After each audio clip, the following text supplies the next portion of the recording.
जय श्री राम दोस्तों, आपका स्वागत है ममता हिंदी कहानियां चैनल में। यहाँ पर आपको मिलेंगी दिल को छू जाने वाली प्रेरणादायक कहानियां। अगर आपको हमारी कहानियां पसंद आए तो वीडियो को लाइक करें, चैनल को सब्सक्राइब करें और अपने सुझाव कमेंट में जरूर दें। आपके सहयोग से आपका अपना चैनल ज्यादा से ज्यादा लोगों तक पहुंच पाए। धन्यवाद। एक राजा था। उसके पुत्र और उसके मंत्री के पुत्र के बीच गहरी मित्रता थी।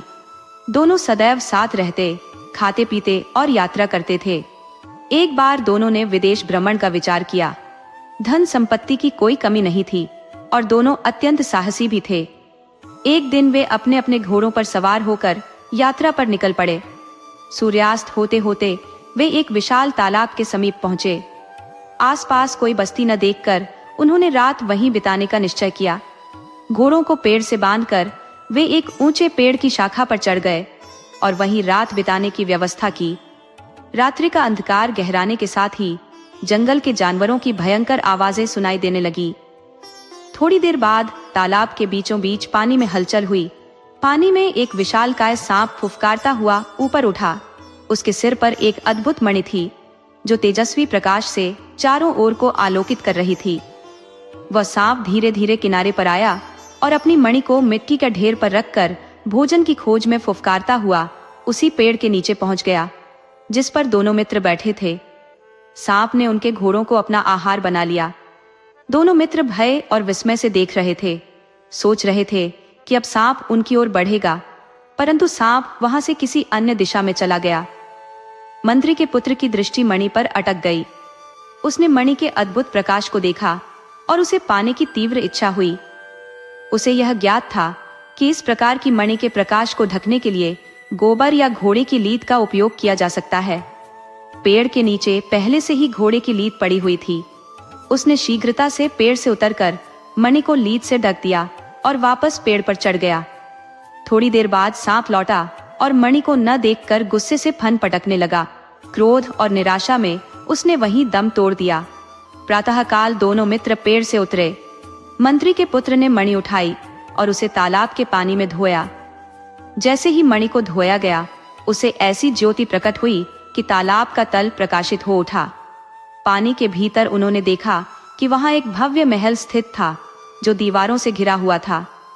मंत्री का पुत्र उत्साहित होकर बोला, आओ इस महल को देखने के लिए तालाब में डुबकी लगाए। राजा के पुत्र ने भयभीत होकर उत्तर दिया, यदि वहां कोई दैत्य दानव हुआ तो? मंत्री का पुत्र निडर था। उसने उत्साह भरे स्वर में कहा, चलो जो होगा देखा जाएगा। दोनों ने बिना देर किए तालाब में छलांग लगा दी। मंत्री के बेटे के हाथ में मणि थी जिसका तेजस्वी प्रकाश चारों ओर फैल रहा था। थोड़ी ही देर में वे पानी के भीतर बने राजमहल तक पहुंच गए। महल का मुख्य द्वार खुला हुआ था। अंदर घुसते ही उन्होंने पाया कि वहां सन्नाटा पसरा हुआ है। महल के चारों ओर सुंदर बागीचा था जिसमें अनगिनत रंग बिरंगे फूल खिले थे। महल की दीवारें सोने की थी जिन पर बहुमूल्य हीरे जड़े थे। महल के अंदर रखी हर वस्तु सोने की बनी थी, लेकिन वहां कोई मनुष्य नहीं था। ऐसा प्रतीत हो रहा था कि यह महल बरसों से वीरान पड़ा है। महल के विभिन्न कक्षों का निरीक्षण करते हुए वे एक ऐसे कमरे में पहुंचे जहां उन्होंने देखा कि सोने के पलंग पर एक लड़की सो रही है। उसकी सुंदरता अद्वितीय थी, जैसे दूध की उज्ज्वलता में किसी ने गुलाब घोल दिया हो। उसकी उम्र लगभग 16 साल रही होगी। दोनों मित्र विस्मय से उसे निहारने लगे। थोड़ी देर बाद लड़की की आंखें खुली। उसने उनींदी आंखों से उन्हें देखा और भयभीत होकर बोली, हे भगवान, तुम लोग यहाँ कैसे आ गए? क्या तुम्हें पता नहीं कि यह स्थान अत्यंत खतरनाक है? यहाँ एक विशालकाय सांप रहता है। वह जब लौटेगा तो तुम्हें देखते ही निगल जाएगा। हमें पता है, दोनों ने शांत स्वर में जवाब दिया। लड़की ने आश्चर्य से उनकी ओर देखा और घबराते हुए बोली, विश्वास नहीं हो रहा। उस दुष्ट सांप ने मेरे माता पिता, भाई बहनों, नौकर चाकरों, सिपाहियों और पूरे परिवार को खा लिया है। सिर्फ मुझे जिंदा छोड़ा है। तुम लोग यहाँ से जल्दी चले जाओ, वरना वह तुम्हें भी मार डालेगा। मंत्री के पुत्र ने उसे सांत्वना देते हुए कहा, अब वह सांप कभी वापस नहीं आएगा, क्योंकि वह मर चुका है। यह सुनकर लड़की की खुशी का ठिकाना न रहा। वह बार बार उन्हें धन्यवाद देने लगी और कृतज्ञता व्यक्त करते हुए बोली, तुमने मुझे उस भयावह सांप से बचाया। कृपया मुझे इस सुनसान महल में अकेला मत छोड़कर जाओ। दोनों ने उसे भरोसा दिलाया कि वे उसे अकेला नहीं छोड़ेंगे। वे वहीं रुक गए। लड़की जितनी आकर्षक दिखती थी, उसका स्वभाव भी उतना ही विनम्र और मधुर था। कुछ समय बाद राजपुत्र ने उससे विवाह कर लिया। शादी के बाद कुछ दिनों तक सब शांतिपूर्ण चला, लेकिन फिर राजपुत्र ने अपने देश लौटने की इच्छा जताई। उसने कहा कि वह राजसी ठाट बाट के साथ लौटना चाहता है। इस पर मंत्री के पुत्र ने सुझाव दिया कि वह पहले जाकर राजा को सारी बात बताएगा और फिर हाथी घोड़ों और प्रजा के साथ भव्य तरीके से वापस आएगा। यह सुनकर राजपुत्र निश्चिंत हो गया। तय कार्यक्रम के मुताबिक मंत्री पुत्र जाने को तैयार हुआ। तालाब के ऊपर जाने के लिए मणि की जरूरत थी। दोनों ने तय किया कि मणि लेकर दोनों ऊपर जाएंगे। फिर राजपुत्र मणि के साथ वापस आ जाएगा और मंत्री पुत्र अपने देश की ओर रवाना होगा। इसी कार्यक्रम के अनुसार जल से बाहर आकर मंत्री पुत्र ने अपने लौटने की तिथि राजपुत्र को बताई और अपने देश के लिए उसने प्रस्थान किया। राजपुत्र मणि लेकर अपनी पत्नी के पास वापस आ गया। इधर मंत्री पुत्र सीधे रास्ते से न लौटकर दूसरे रास्ते से अपने देश को लौटा, जिससे उसे देश पहुंचने में अधिक दिन लग गए।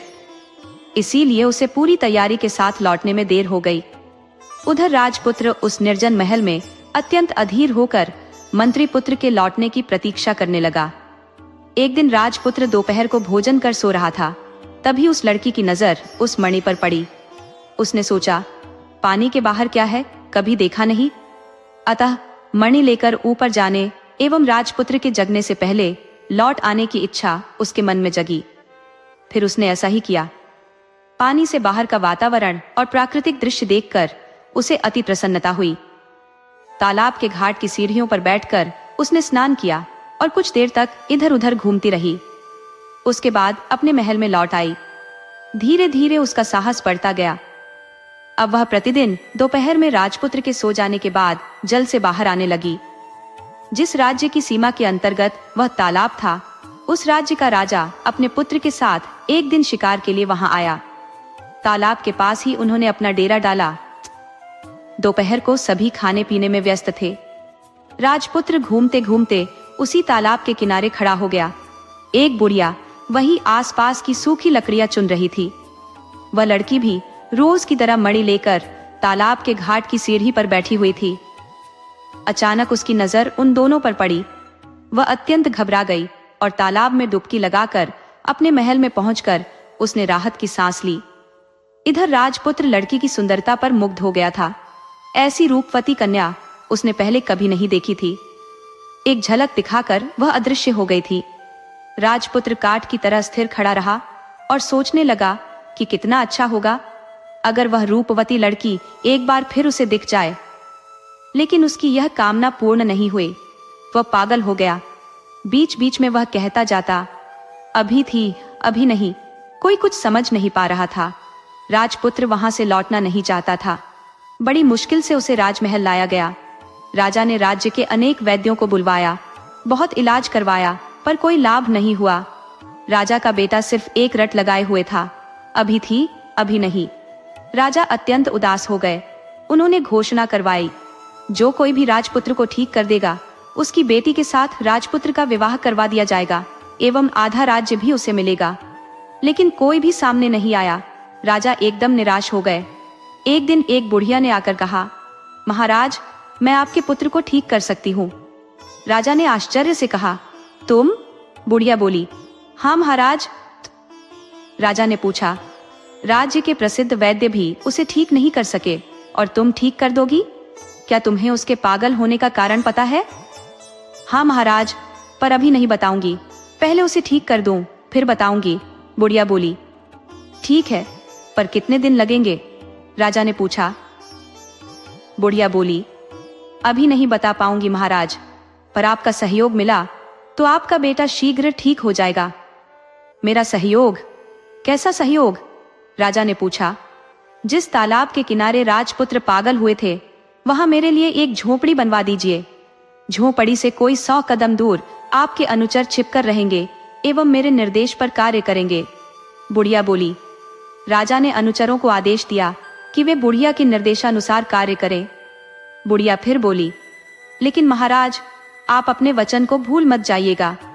मैं तो आपके बेटे से विवाह नहीं करूंगी, लेकिन बदले में आपको अपनी बेटी का विवाह मेरे बेटे फकीर चंद से करना होगा। उस बुढ़िया का फकीर चंद नामक एक बेटा था, इसलिए सब उसे फकीर की माँ कहकर बुलाते थे। लेकिन फकीर एकदम पागल था, बीच बीच में घर से भाग जाता था।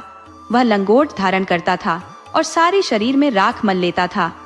जब घर वापस आता तब दरवाजे पर खड़ी माँ के सामने उछल उछल कर नाचता। उसकी बात किसी को समझ में नहीं आती थी।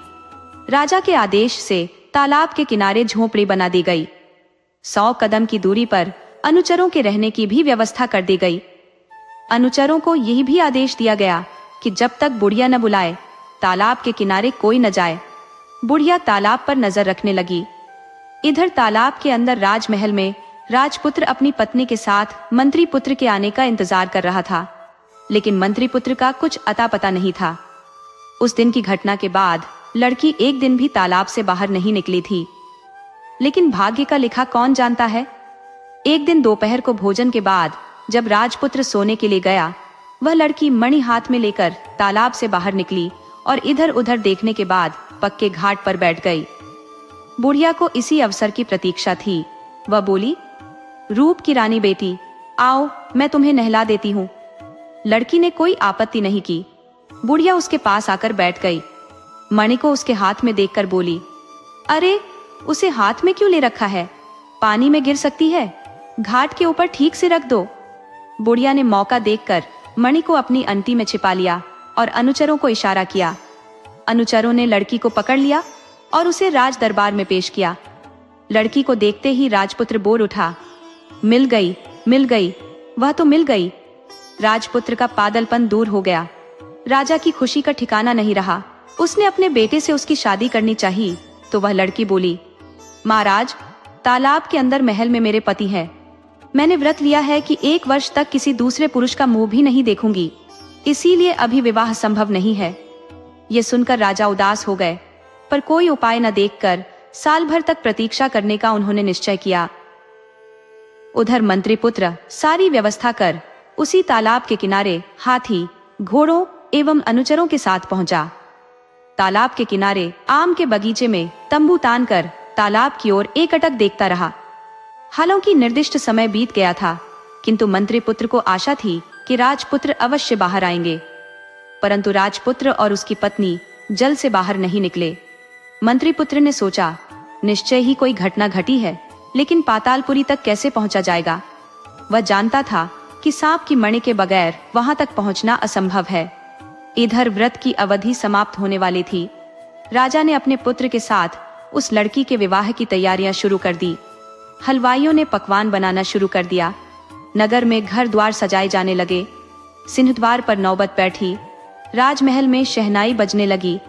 मंत्री पुत्र ने पास के नगर से आने वाली शहनाई की आवाज को सुना। एक राहगीर से पूछने पर उसने उसे बताया कि एक झलकन्या से इस देश के राजकुमार का विवाह होने जा रहा है, उसी की तैयारियां चल रही हैं। मंत्री पुत्र सारी बात समझ गया। उसने तय किया कि पहले नगर जाकर वह सारी बातों का पता लगाएगा। वह नगर की ओर चल पड़ा। उसने एक ब्राह्मण के घर में शरण ली। ब्राह्मण ने उसका आदर सत्कार किया, भरपेट भोजन कराया। विश्राम के बाद मंत्री पुत्र ने पूछा, हे ब्राह्मण देवता, कृपया बताइए, नगर में इतनी तैयारियां क्यों की जा रही हैं? ब्राह्मण बोला, लगता है तुम इस नगर में नए आए हो। नगर के निकट जंगल में एक तालाब है, वहां से एक अपूर्व सुंदर जलकन्या को पकड़कर लाया गया है। कल राजपुत्र के साथ उसका विवाह होगा, इसीलिए नगर में इतनी रौनक है।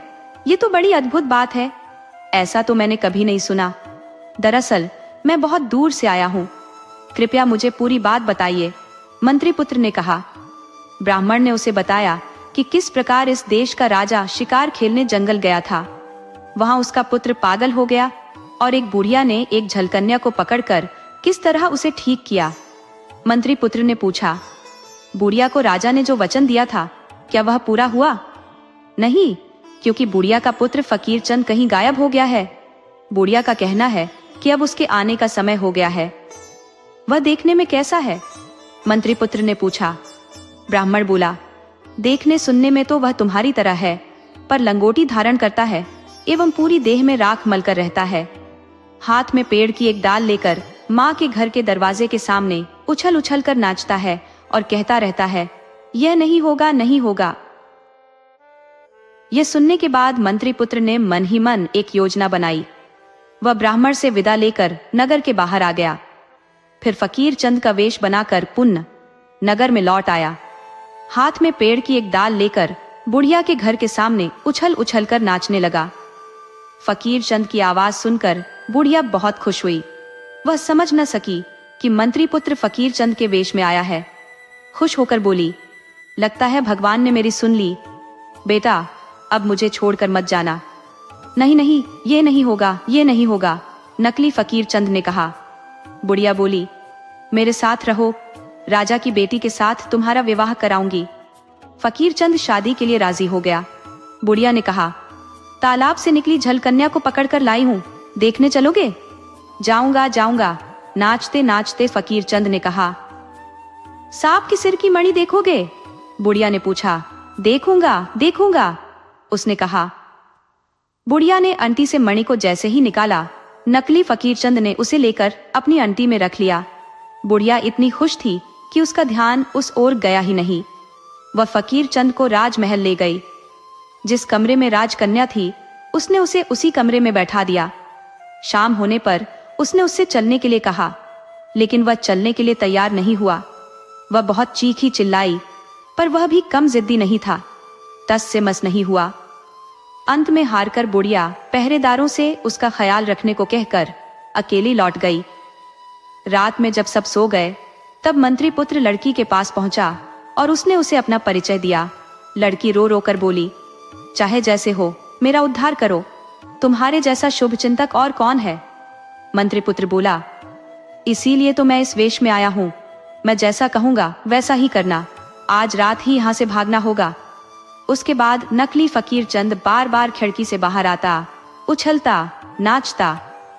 पहले तो पहरेदार थोड़े चौकन्ने हुए, फिर उसे पागल समझकर आपस में कहने लगे, पागल है, लगता है सारी रात इसी तरह करेगा। कभी खिड़की से बाहर आएगा, कभी अंदर जाएगा। उसे ऐसा करने दो, हम लोग थोड़ा सो लेते हैं।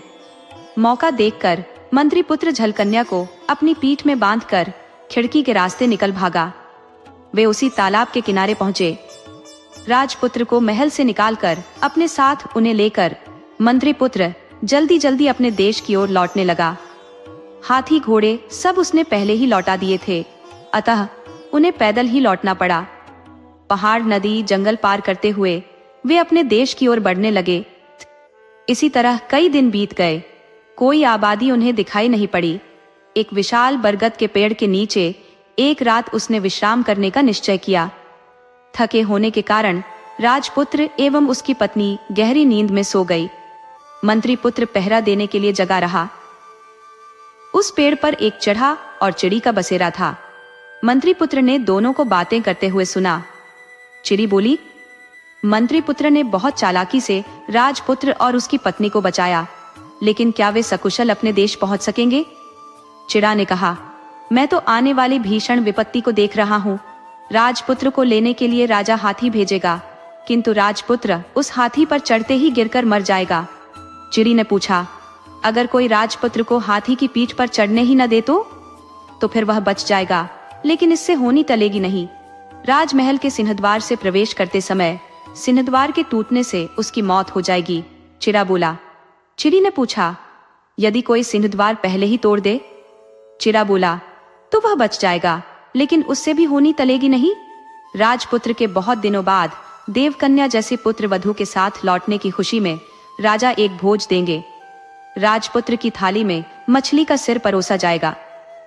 उसे खाते ही गले में अटक जाने से राजपुत्र की मृत्यु हो जाएगी। यदि कोई उस सिर को हटा दे तो? चिड़ी ने पूछा। तब वह बच जाएगा, लेकिन फिर भी उसकी विपत्ति नहीं चलेगी। रात में जब राजपुत्र सोने जाएगा, तब एक विषधर सांप उसे डंस लेगा। चिड़ा बोला, यदि कोई छिपकर सांप के टुकड़े टुकड़े कर दे तो? चिड़ी ने पूछा। फिर तो वह बच जाएगा, किंतु जो मनुष्य सांप को मारेगा, वह अगर आज ही ये बातें राजपुत्र को बता देगा तो वह स्वयं सफेद पत्थर की मूर्ति बन जाएगा। चिड़ा बोला, इससे बचने का कोई उपाय है? चिड़ी ने पूछा, है। अगर राजपुत्र अपनी पहली संतान को काटकर उसके रक्त को मूर्ति पर लगाएगा तो वह फिर जीवित हो उठेगा। चिड़ा बोला। सुबह हो गई, सूर्य आसमान में चमकने लगा। मंत्री पुत्र ने चिढ़ा और चिड़ी की और बातचीत नहीं सुनी थी। उन लोगों ने आगे की यात्रा आरंभ की। कुछ दूर जाने के बाद उन्होंने देखा कि राजा ने उन लोगों के लिए हाथी, घोड़े और पालकी भेजी है। राजपुत्र हाथी पर बैठने ही वाला था कि उसी समय मंत्री पुत्र ने उसे रोकते हुए कहा, मैं हाथी पर जाऊंगा, तुम घोड़े पर चढ़ो। राजपुत्र नाराज हुआ, पर उसने कुछ कहा नहीं। उसने मन ही मन सोचा, आखिर मंत्री पुत्र के कारण ही तो मैं अपनी पत्नी के साथ घर लौट रहा हूँ। नगर में प्रवेश करने के बाद राजमहल का सजा हुआ खूबसूरत सिंह द्वार नजर आया, लेकिन मंत्री पुत्र ने उस द्वार को तोड़ दिया। राजपुत्र का मन अत्यंत उत्तेजित हुआ, पर वह चुप रहा। भोजन के समय जब राजपुत्र की थाली में मछली का सिर परोसा गया, तब मंत्री पुत्र ने झट से उस सिर को उठाकर अपने मुंह में डाल लिया। भोजन के बाद मंत्री पुत्र ने राजपुत्र से कहा, मैं घर जा रहा हूं, मुझे अनुमति दीजिए। मंत्री पुत्र के व्यवहार से राजपुत्र इतना खिन्न हो चुका था कि उसने अनुमति देने में देर नहीं की। लेकिन मंत्री पुत्र घर नहीं गया, वह राजपुत्र के पलंग के नीचे छुप गया। राजपुत्र और उसकी पत्नी के सोने के बाद आधी रात को उसने देखा कि एक विषधर नाग फन उठाए हुए कमरे में आ रहा है। सांप जैसे ही राजपुत्र को डसने को उद्यत हुआ, मंत्री पुत्र ने तलवार से उसके टुकड़े टुकड़े कर दिए।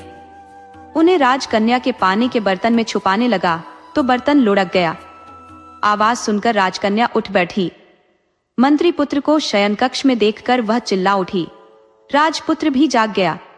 पलंग के पास रखी तलवार को उठाकर जैसे ही मंत्री पुत्र को मारने उठा, मंत्री पुत्र बोल उठा, विश्वास करो मित्र, तुम्हारी जान बचाने के लिए ही मैंने यह सब किया है, फालतू बातें मत करो। पातालपुरी को छोड़ने के बाद से ही मैं तुम्हारे आचरण में परिवर्तन देख रहा हूं, राजपुत्र ने क्रोधित होकर कहा। मंत्री पुत्र ने अत्यंत शांत भाव से कहा, तुम्हें बचाने के लिए ही मैंने यह सब किया है, इसके अतिरिक्त मेरे पास और कोई चारा नहीं था।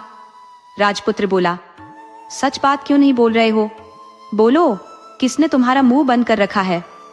मेरे भाग्य ने। अगर मैंने सच बता दिया तो पत्थर की मूर्ति बन जाऊंगा। यदि तुम मुझे बचाना चाहोगे तो तुम्हें अपनी पहली संतान की बलि चढ़ाकर उसके रक्त से मुझे नहलाना होगा, मंत्री पुत्र ने कहा। परंतु राजपुत्र का क्रोध शांत नहीं हुआ। उसने कहा, मुझे बेवकूफ मत समझो, घुमा फिराकर बात मत करो, इससे कोई लाभ नहीं होगा। सच क्या है बताना ही होगा। तब दुखी होकर मंत्री पुत्र ने चिढ़ा एवं चिड़ी से सुनी सारी बातें उसे बताई। मंत्री पुत्र जैसे जैसे उसे बताने लगा, वैसे वैसे उसके शरीर का एक एक अंग सफेद पत्थर का होने लगा। अंतिम बात बताते ही वह पूरी तरह सफेद मूर्ति में बदल गया। तब राजपुत्र को बहुत पछतावा हुआ और वह अपने मित्र के लिए कुछ भी करने को तैयार हो गया। कुछ दिनों बाद राजपुत्र को एक सुंदर सा पुत्र हुआ। उस पुत्र को देखकर वह अत्यंत पुलकित होता, लेकिन कमरे के एक कोने में रखी मंत्री पुत्र की मूर्ति को देखकर उसका हृदय हाहाकार कर उठता। राजपुत्र एवं उसकी पत्नी ने निश्चय किया कि मंत्री पुत्र को बचाने के लिए वे अपने पुत्र का बलिदान कर देंगे। संतान के खून से सफेद पत्थर की मूर्ति को नहलाते ही मंत्री पुत्र जीवित हो उठा। राजपुत्र ने मंत्री पुत्र को हृदय से लगा लिया, लेकिन राजपुत्र ने बेटे के कटे शरीर को देखकर मंत्री पुत्र का हृदय फटने लगा। कैसे उसे जीवित किया जाए वह सोचने लगा। उसे ध्यान आया कि उसकी पत्नी को मां काली की सिद्धियां प्राप्त थी। मंत्री पुत्र राजपुत्र के बेटे के कटे शरीर को उसके पास ले गया। मां काली की कृपा से राजपुत्र का बेटा जी उठा। पुत्र को जीवित देखकर राजपुत्र एवं उसकी पत्नी की खुशी का ठिकाना न रहा। उसके बाद सभी के दिन सुखपूर्वक बीतने लगे। दोस्तों, आपको कहानी कैसी लगी अपने सुझाव कमेंट करना न भूले। तो चलिए आज की अगली कहानी शुरू करते हैं।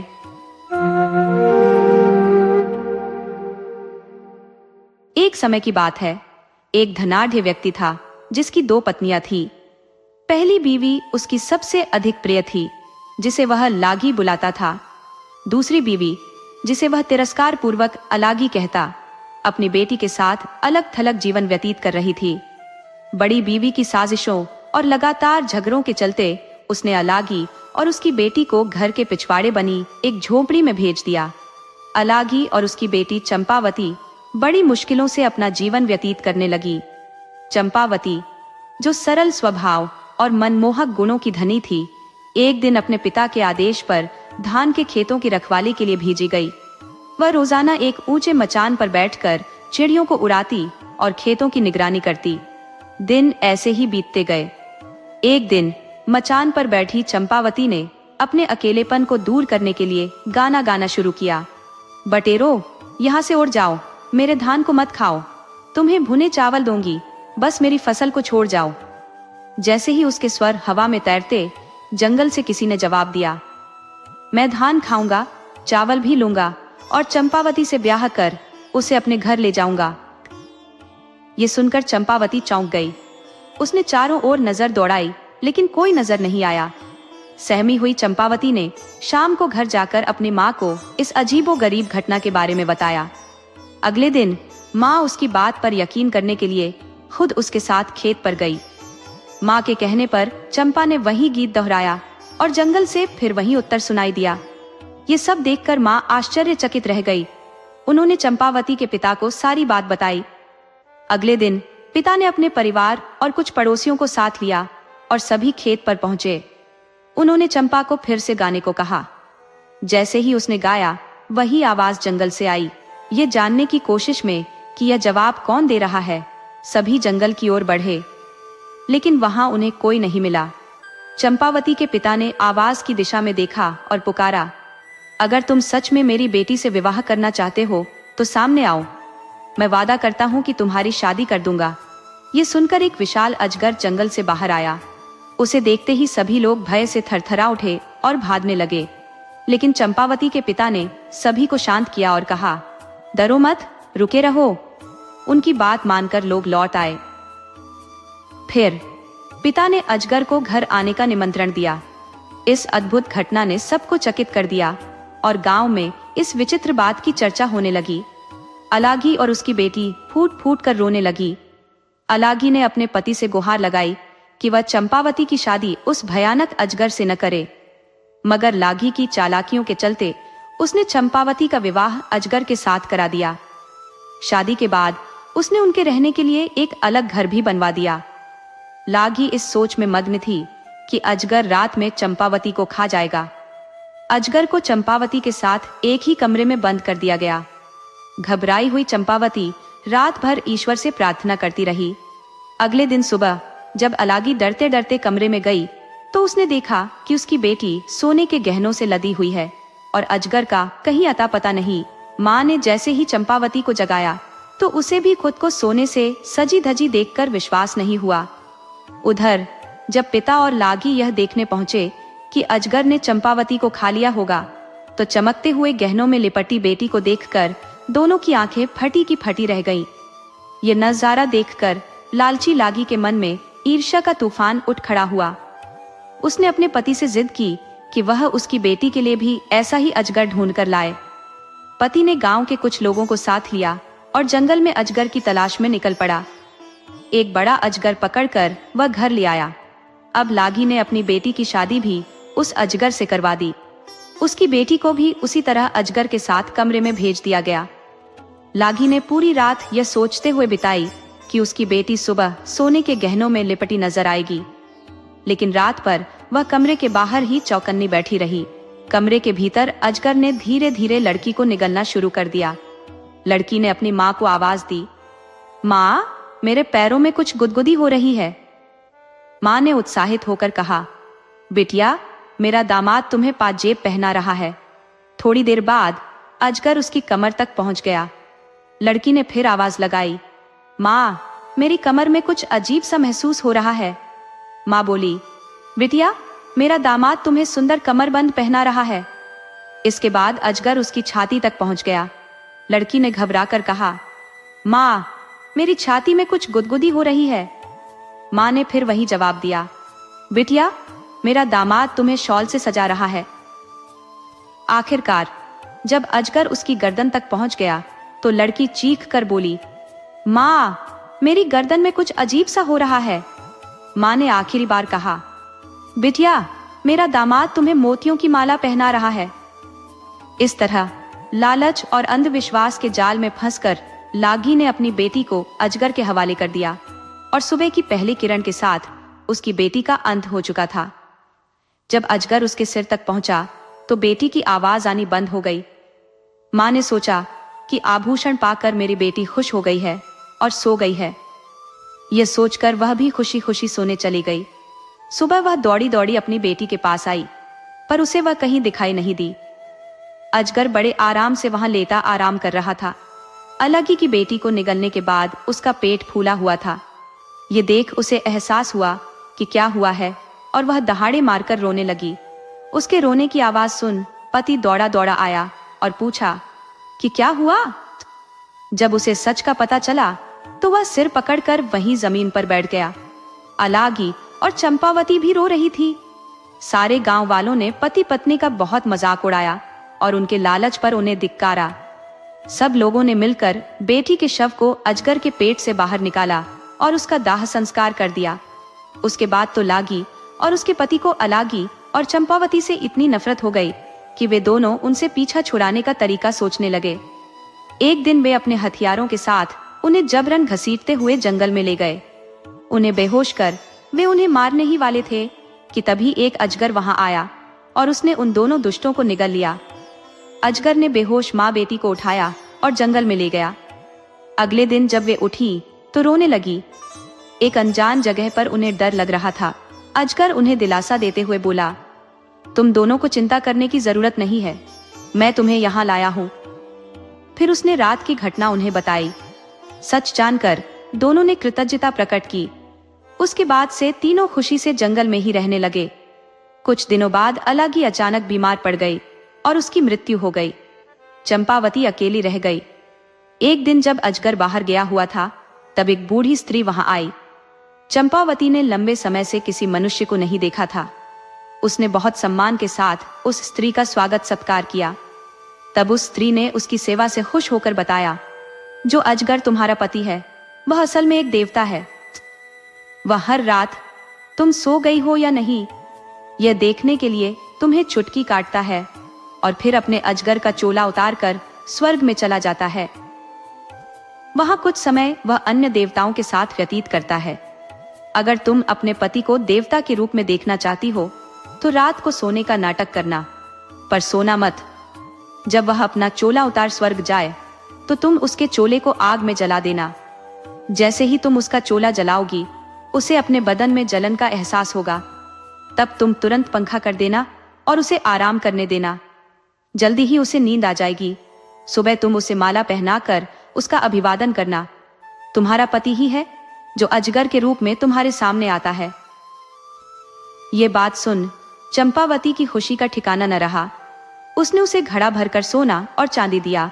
उसने वैसा ही किया जैसा कि बूढ़ी स्त्री ने बताया था और उसके बाद वे कई महीनों तक सुखमय जीवन बिताते रहे। एक दिन जब उसका पति घर में नहीं था तब वही बूढ़ी स्त्री फिर आई।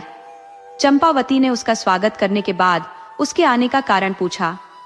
वह चालाकी से बोली, मैं तो तुम्हारी भलाई के लिए ही यहाँ आई हूँ। कल दोपहर तुम अपने पति से एक ही थाली में अपने साथ खाना खाने को कहना। जब तुम दोनों एक साथ खाना खाओगे तो वह तुम्हारे आकर्षण में इतना बंध जाएगा कि फिर कभी एक भी पल के लिए तुमसे अलग नहीं होगा। जब तुम खाना खा लो तो उससे कहना कि तुमने उसके मुंह के अंदर बहुत सारे गामों को देखा है। तब तुम उससे पूरा मुंह खोलने के लिए कहना ताकि पूरी दुनिया को तुम देख सको। वह तुमसे नाराज होगा और कहेगा कि तुम उसे या पूरी दुनिया में से किसी एक को चुन लो, पर तुम कहना कि तुम दुनिया को देखना चाहती हो। वह अपना मुंह खोलकर तुम्हें पूरी दुनिया दिखा देगा और फिर एक नदी में चला जाएगा। वह तुमसे कहेगा कि वह तुमसे अब 6 महीने बाद मिलेगा, पर उसकी बातों में मत आना। तुम नदी के तट पर बैठी रहना। कुछ क्षण बाद तुम उसे वापस आते देखोगी। यह सुन चंपावती ने पहले की ही तरह उस स्त्री को सोना चांदी देकर विदा किया। अपनी धूर्तता पर प्रसन्न होते हुए वह बूढ़ी स्त्री वहां से चली गई। अगले दिन चंपावती अपने पति के साथ एक ही थाली में खाना खाने बैठी। उसके पति ने कहा, तुम आज कुछ अजीब व्यवहार कर रही हो, तुम्हारे इरादे मुझे ठीक नहीं लग रहे हैं। खाना खाने के बाद उसने अपने पति से पूरी दुनिया दिखाने को कहा तो वह बोला, फिर तुम मुझे कभी नहीं देख पाओगी। पर वह तो अपनी जिद पर अड़ी थी। तब हार कर पति नदी के पास गया और उससे पूछा, दुनिया देखने के लिए क्या तुम मुझे भी छोड़ने को तैयार हो? वह बोली, मुझे दोनों चाहिए, दुनिया भी देखनी है और आप भी चाहिए। उसके पति ने अपना मुंह खोलकर उसे दुनिया दिखाई और उसे सोने की अंगूठी देते हुए बोला, जिस बूढ़ी स्त्री के कहने पर तुम ये सब कर रही हो वह मेरी माँ की नौकरानी है। मेरी माँ एक नरबक्षी है। उसने मेरे लिए जिस लड़की को चुना था उससे शादी न कर मैंने तुमसे की। वह तुम्हें मुझसे अलग करना चाहती है ताकि वह तुम्हें खा सके। अपने षड्यंत्र में कामयाब होने के लिए उस बूढ़ी स्त्री ने तुम्हें धोखा दिया है। उन्हें लगता कि अगर मेरी माँ तुम्हें खा जाएगी तो मैं उनकी चुनी हुई लड़की से विवाह कर लूंगा। इसलिए मैं तुम्हें यह सोने की अंगूठी दे रहा हूँ, इसे संभाल कर रखना। अगर यह तुम्हारे पास रहेगी तो कोई भी बुरी ताकत तुम्हें नुकसान नहीं पहुंचा सकेगी। अगर अंगूठी तुमसे खो गई तो तुम मुसीबतों में घिर जाओगी। इस अंगूठी के प्रभाव से तुम मुझे 6 साल बाद मेरी माँ के घर मुझे पाओगी। अब मुझे जाना होगा, सावधान रहना और इस अंगूठी को खोना मत। ये कहकर पति नदी में चला गया। चंपावती को अपनी गलती का एहसास हुआ और वह रोने लगी। जंगल में घूमते घूमते वह रोती रही और अंगूठी को सीने से लगाए 6 साल बीतने का इंतजार करने लगी। उसके पति की मां ने उसे कई तरह से छलने की कोशिश की, पर अंगूठी ने उसकी रक्षा की। 6 वर्ष बीत चुके थे और अचानक एक दिन चंपावती की मुलाकात अपने पति से हुई। वे फिर से साथ रहने लगे, लेकिन उसकी सास यह देखकर क्रोधित हो उठी। जैसे ही चंपावती अपने पति से मिली, उसकी अंगूठी गायब हो गई। पर चूंकि उसका बेटा चंपावती के साथ था, इसीलिए सास उसको किसी तरह से नुकसान नहीं पहुंचा पाई। एक दिन उसने एक पत्र लिखा, ये मेरी सबसे बड़ी दुश्मन है, इसे खत्म कर दो, पर इसके मांस का एक टुकड़ा मुझे भेज देना। उसने वह पत्र चंपावती को दिया और उसे एक राक्षस के पास भेज दिया। सास के आदेश का पालन करने के लिए पति को बिना बताए वह उस राक्षस को पत्र देने चली गई। जब पति घर आया तो उसे कुछ शक हुआ और वह चंपावती के पीछे पीछे गया। उसने उसके हाथ से पत्र छीन लिया और उसे पढ़ा। पत्र पढ़कर उसका गुस्सा 7वें आसमान पर पहुंच गया। वह घर गया और बिना कुछ कहे उसने अपनी माँ के प्राण ले लिए। उसके बाद वे दोनों दानवों के उस गांव को छोड़कर चले गए। दूसरे नगर में जाकर अपनी गृहस्थी बसाई और खुशी खुशी रहने लगे। दोस्तों, आपको कहानी कैसी लगी अपने सुझाव कमेंट करना न भूले। तो चलिए आज की अगली कहानी शुरू करते हैं।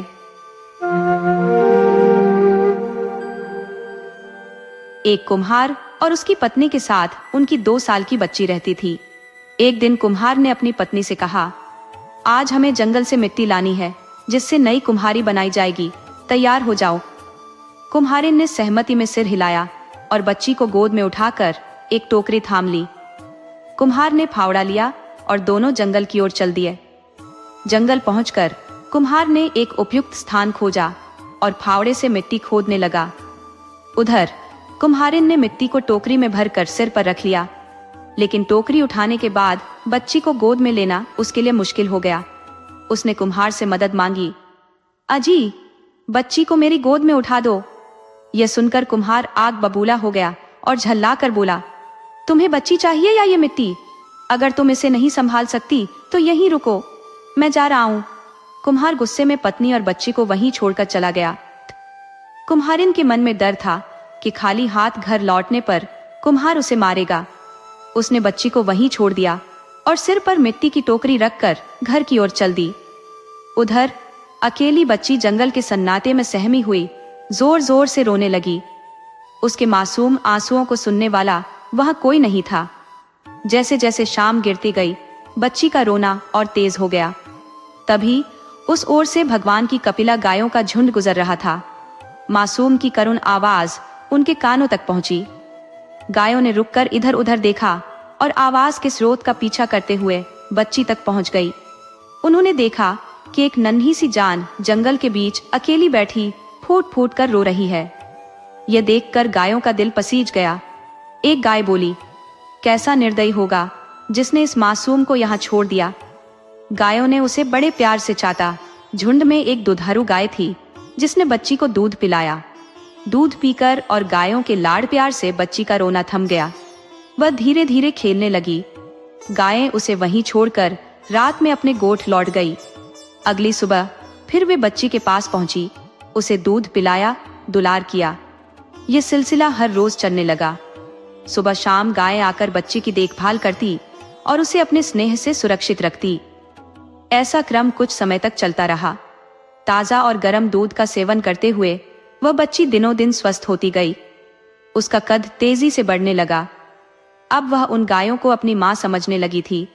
गायों की रंभाने की आवाज सुनते ही वह तुरंत उनकी ओर दौड़ जाती और उनसे लिपट कर बैठ जाती। थोड़े ही दिनों में वह बड़ी हो गई और गायों के साथ जंगल में घूमने लगी। सभी गायें उसकी देखभाल करती थी। जंगली जानवर जैसे शेर या बाघ उसे हानि न पहुंचाए, इस डर से वे सब चरते हुए एक गोल घेरा बनाकर खड़ी रहती थी और बच्ची को उस घेरे के अंदर सुरक्षित रखती थी। समय बीतता गया। महीनों और वर्षों के बाद वह बच्ची 10 साल की हो गई। सभी गायों ने विचार किया, अब इसका जंगल में खुले में रहना उचित नहीं है। वे उसे अपनी गोठ में ले आई और उसे समझाते हुए बोली, बेटी, अब तुम्हें गोठ के अंदर ही रहना होगा, बाहर मत जाना। शाम को जब हम जंगल से लौटेंगी तो तुम्हारे लिए भोजन लाएंगी। बच्ची ने सिर हिलाते हुए कहा, ठीक है माँ। अब वह दिन भर गोठ में ही रहती और शाम को गाय उसके लिए रसदार फल और मीठे जंगली खजूर लाती। वह उन्हें खाकर प्रसन्न हो जाती। लेकिन एक दिन गोठ के भीतर बैठे बैठे उसका दम घुटने लगा। उसने सोचा, थोड़ी देर के लिए बाहर जाकर खुली हवा में सांस लेती हूँ। वह बाहर खड़ी हो गई। तभी उधर से एक राक्षस गुजर रहा था। राक्षस ने बच्ची को देखा तो उसकी आंखों में चमक आ गई। उसके मुंह से लार टपकने लगी। उसने सोचा, यह तो नर्म मुलायम ककड़ी की तरह कोमल है, इसका मांस खाऊं तो कितने दिनों बाद पेट को सुकून मिलेगा। राक्षस धीरे धीरे उसकी ओर बढ़ने लगा। बच्ची ने उसे अपनी तरफ आते देखा तो भय से कांप उठी। वह दौड़कर गोठ के अंदर चली गई और दरवाजा बंद कर लिया। राक्षस ने मृदु स्वर में कहा, मेरी लाडो, दरवाजा खोल दो बेटी। तभी गोठ के पास खड़े एक आम के पेड़ ने कहा, नहीं नहीं बेटी, दरवाजा मत खोलना, ये राक्षस तुझे खा जाएगा। पेड़ की बात सुनकर राक्षस क्रोधित हो गया। उसने दौड़कर पेड़ पर जोर से लात मारी। पेड़ जमीन पर गिर पड़ा और उसकी शाखाएं चारों ओर बिखर गई। राक्षस फिर गोठ के पास आया और बोला, मेरी प्यारी बच्ची, दरवाजा खोल दो। उसके ठीक पास एक नारियल का पेड़ खड़ा था। उसने चेतावनी दी, बेटी, दरवाजा मत खोलना, ये राक्षस तुझे नष्ट कर देगा। बच्ची ने दरवाजा नहीं खोला तो राक्षस गुस्से से आग बबूला हो गया। दौड़कर उसने उस नारियल के पेड़ पर 2-4 लातें मार दी और उसे जमीन पर गिरा दिया। अब तीसरी बार दरवाजे के पास जाकर उसने कहा, मेरी प्यारी लाडो, जरा दरवाजा खोल दे। तो उस गोठ के नजदीक एक अंबाड़ी, व्यंजन के लिए उपयुक्त खट्टे स्वाद का एक फल का पेड़ था। उस पेड़ ने कहा, नहीं नहीं बेटी, दरवाजा मत खोलना, राक्षस तुझे खा जाएगा। अब राक्षस मानो जल भूनकर राख हो गया। वह उस अंबाड़ी के पेड़ पर लात मारने वाला ही था। इतने में उसे ख्याल आ गया कि अंधेरा छाने लगा है और गायों के गोठ में वापस आने का वक्त हो गया है। उसने सोचा, यदि गायें आ गईं तो मैं मुसीबत में पड़ सकता हूँ।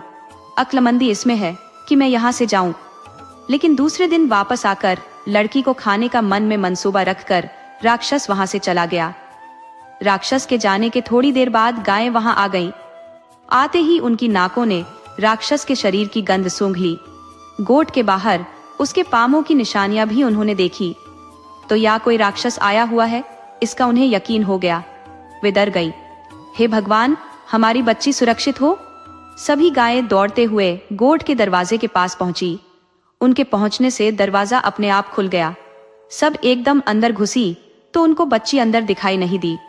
वे सब व्याकुलता से हम्मा हम्मा करके उसे ढूंढने लगी। ढूंढने के बाद बच्ची एक कोने में सहमी हुई रोती उन्होंने देखी तो गाय दौड़कर उसके पास गई, उसे चाटा और पूछा, बोलो बेटी, क्या हुआ, किसने डराया तुझे? बच्ची ने सब बात बता दी। सुनकर वे सब क्रोधित हो गई। उस राक्षस की यह हिम्मत, हमारी बेटी को खाने आए? ठहर, कल सिखाएंगे उसे सबक, जा तिनशो। दूसरे दिन सुबह एक भी गाय चरने जंगल नहीं गई, सब छुपकर गोठ में रही। इधर राक्षस ने किया क्या कि सुबह उठकर मुंह धोया, दांत मंजन करके उनको शान से तेज किया और बच्ची का गोश्त खाने का ख्याली पुलाव मन में पकाकर वह कपिला गायों के उस गोठ के पास आ गया। आकर उसने पहले की तरह मृदु स्वर में ही कहा, लाडो बेटी, जरा दरवाजा खोल दे। तो अंबाड़ी के पेड़ ने कहा, नहीं नहीं बेटी, दरवाजा मत खोलना, राक्षस तुझे खा जाएगा। राक्षस ने दौड़कर उसके तने पर गुस्से से 4-5 लातें मारी तो उसका तना टूटकर उसके टुकड़े हो गए। इस तरह राक्षस ने गोठ के आसपास के सब पेड़ तोड़ डाले। आखिर में उसे रोकने वाला एक भी पेड़ नहीं बचा तो दरवाजा तोड़कर वह गोठ के अंदर घुसा। इधर वह अंदर घुसा तो उधर सभी गायें उसके अंदर आने की राह देख रही थी। उसके अंदर पांव रखते ही जो गाय बच्ची को दूध पिलाती थी, उसने अपना सिंघाड़ा उस पर पहले मारा, बाद में दूसरी ने, तीसरी ने। ऐसा करके सभी गायों ने मिलकर उसकी कमर तोड़ी, हाथ पैर तोड़े और उसको जख्मी करके दूर जंगल में फेंक दिया। जख्मी राक्षस ने सोचा, सिर सलामत तो पगली 50, इसके बाद जीवन में कभी किसी बच्ची का गोश्त खाने की इच्छा नहीं रखूंगा।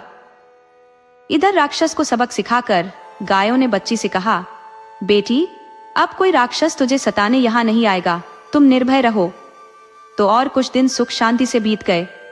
अब बच्ची बच्ची नहीं रही, एक सुंदर सी कन्या बन गई थी।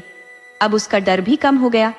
गायों के जंगल में चरने के लिए जाने के बाद वह गोठ से बाहर निकलती, झरने पर जाकर स्नान करती, पंछियों का संगीत सुनती, पेड़ लताओं पर खिले सुंदर से फूल तोड़ती और उन्हें बालों में लगाती।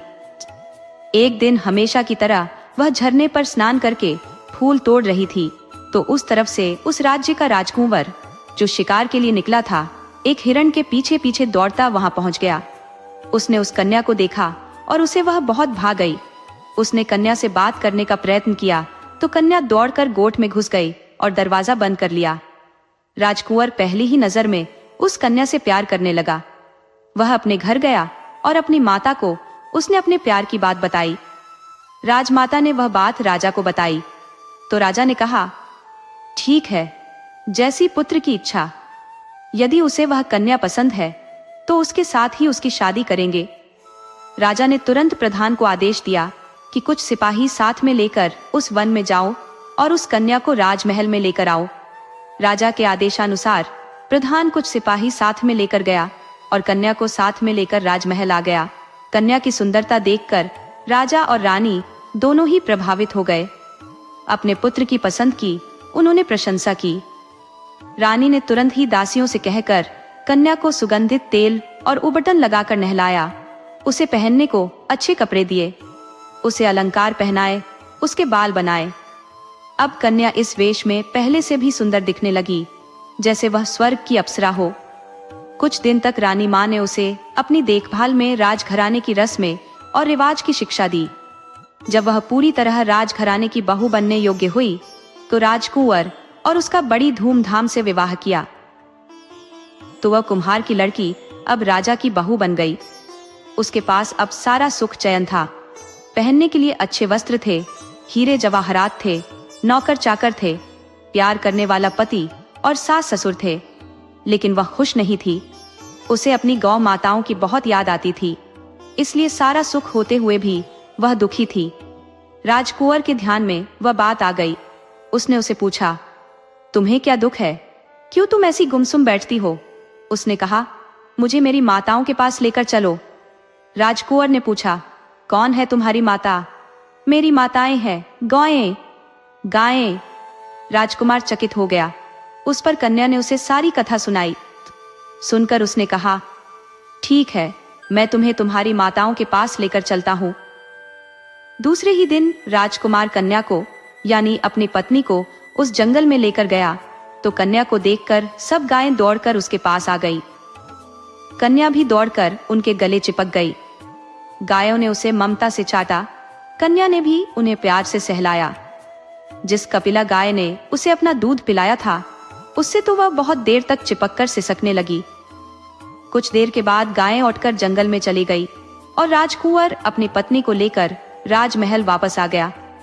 आते वक्त उसने एक काम किया, अपने सिपाहियों को वहां का गोट तोड़ने का आदेश दिया।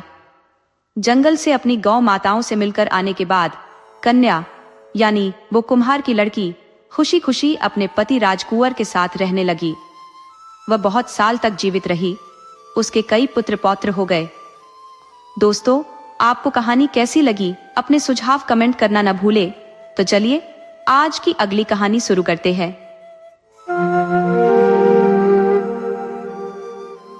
किसी भी परिवार में यदि बेटा न हो तो यह अनेक लोगों के लिए एक असहनीय पीड़ा और सामाजिक दबाव का कारण बन जाता है। इसी प्रकार एक समय की बात है, एक अत्यंत धनी व्यापारी अपने जीवन में एक गहरी निराशा का सामना कर रहा था, क्योंकि उसके कोई पुत्र नहीं था।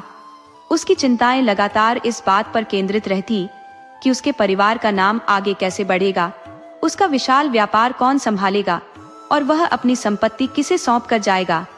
हर पल उसके विचारों में यही प्रश्न गूंजते थे।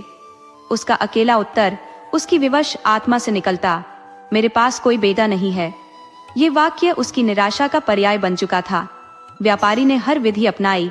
उसने समय अनुसार प्रार्थनाएं की, विधि पूर्वक व्रत रखे और दान पुण्य भी किया, परंतु ऐसा प्रतीत होता था कि ईश्वर ने उसकी प्रार्थनाओं पर ध्यान नहीं दिया। उसकी अनुभूति यह थी कि भगवान उसके दुख से उदासीन थे। लेकिन भगवान के विचार मनुष्य के विचारों से भिन्न होते हैं। उनकी इच्छा ने समय के साथ एक नया मोड़ लिया और व्यापारी को एक पुत्र का सौभाग्य प्राप्त हुआ।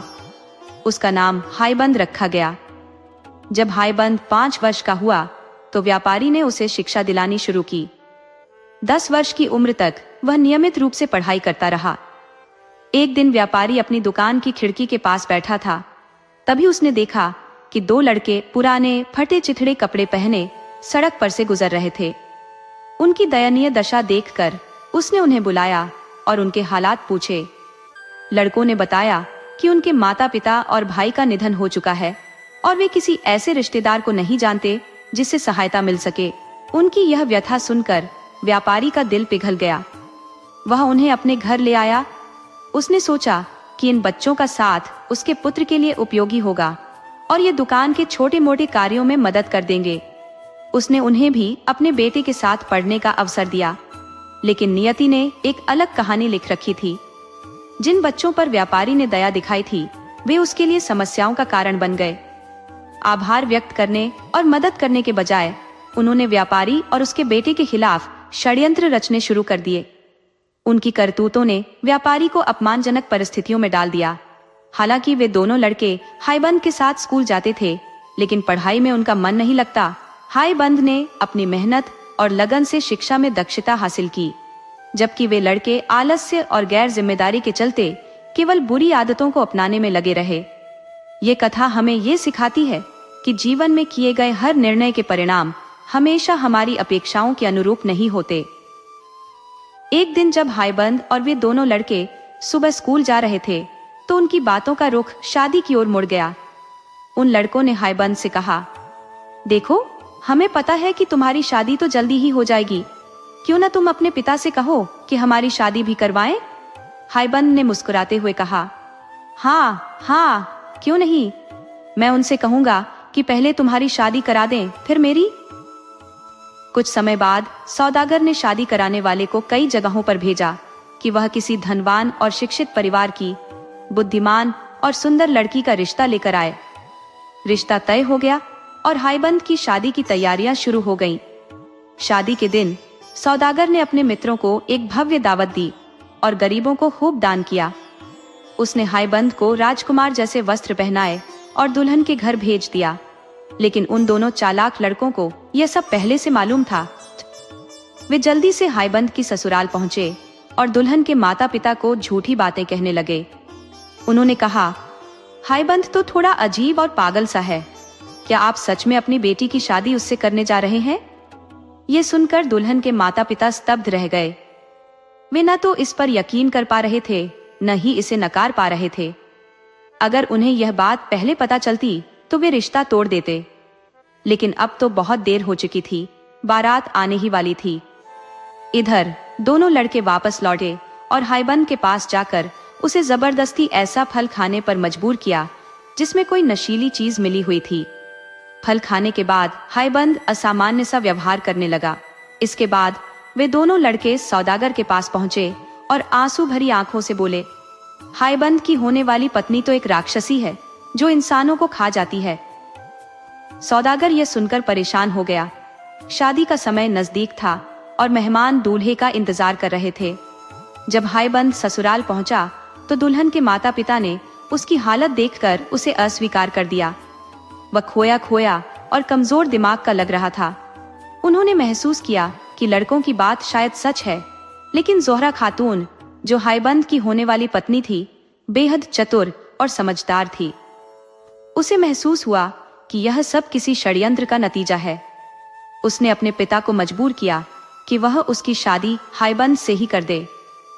उसको पूरा विश्वास था कि हाईबंद के पिता इतने सीधे और ईमानदार आदमी थे कि उनको बेवकूफ बनाना बहुत आसान था।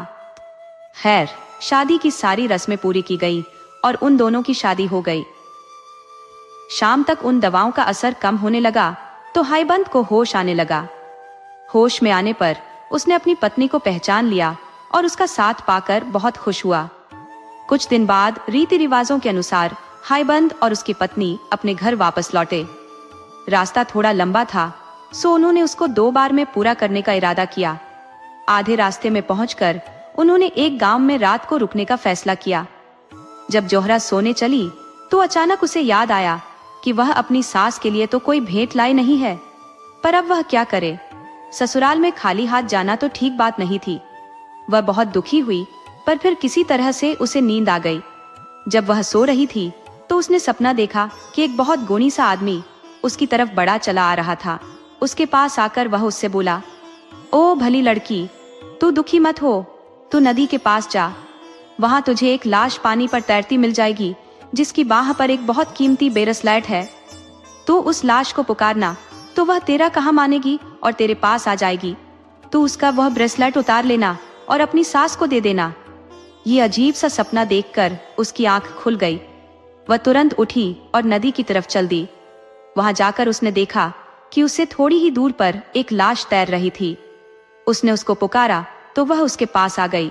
उसने उसके हाथ से ब्रेसलेट उतारा और अपने घर आकर सो गई।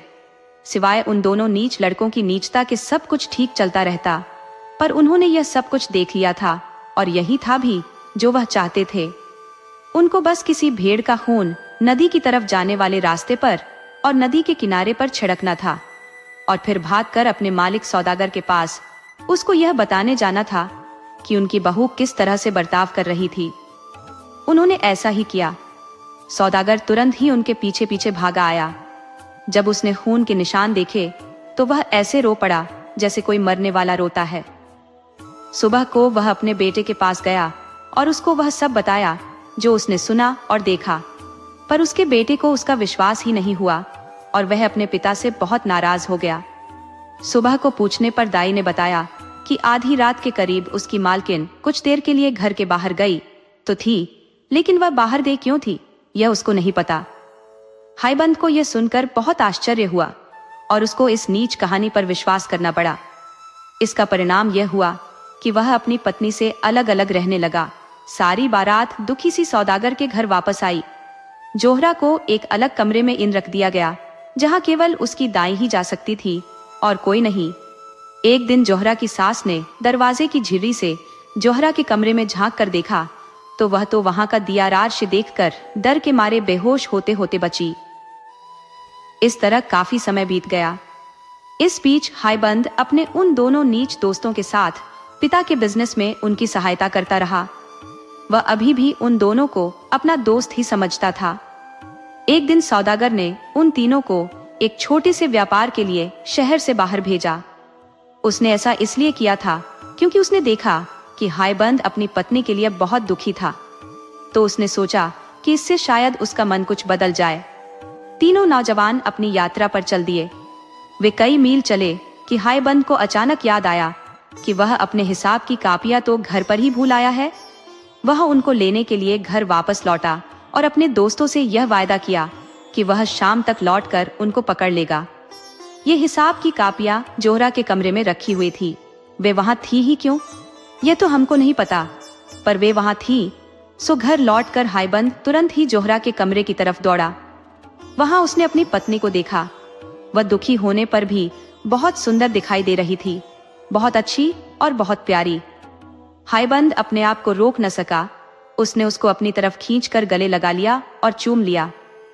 वह उसके पास छिपकर 1 महीने तक रहा और फिर वहां से यह देखने के लिए अपने साथियों के पास चला गया कि उनका और उनके सामान का क्या हुआ। उसने उनको पहले पड़ाव पर ही पाया जहां उसने उनसे मिलने का वायदा किया था। वे वहां से कहीं गए भी नहीं थे और न ही कोई चीज उन्होंने बेची ही थी। वे तो बस वहां खा पी कर और जुआ खेलकर आनंद कर रहे थे। हाईबंद ने जब यह सब देखा तो वह बहुत नाराज हुआ। उसने उन दोनों को बहुत डांटा और वो वहां से अकेला ही व्यापार करने चल दिया। ये दोनों बेचारे घर वापस लौट आए। अब ये दोनों भी हाईबंद से बहुत नाराज थे, सो इन्होंने उसके साथ चाल खेलने की सोची।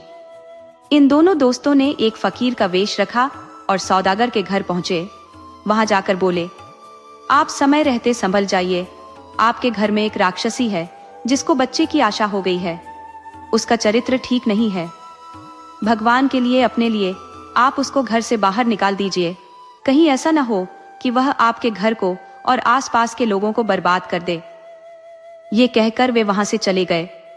अब हम केवल सोच ही सकते हैं कि जब सौदागर और उसकी पत्नी ने फकीरों के मुंह से ऐसी बात सुनी होगी तो उसका उन पर क्या और कितना असर हुआ होगा।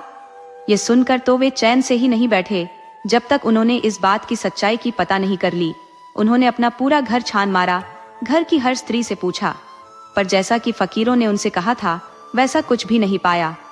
तब वे इस सच्चाई का पता लगाने के लिए जोहरा के पास खुद गए। वहां उनको पता चला कि उसको तो वाकई बच्चे की आशा थी। उसने उनको बहुत समझाने की कोशिश की कि वह कोई राक्षसी नहीं थी बल्कि एक गुणवती स्त्री थी, पर सब बेकार। सौदागर ने अपने दीवान को बुला भेजा और उससे उसको सजा देने के लिए कहा। सजा में उसको जंगल ले जाना था जहां उसका सिर काट देना था। ऐसा ही हुआ।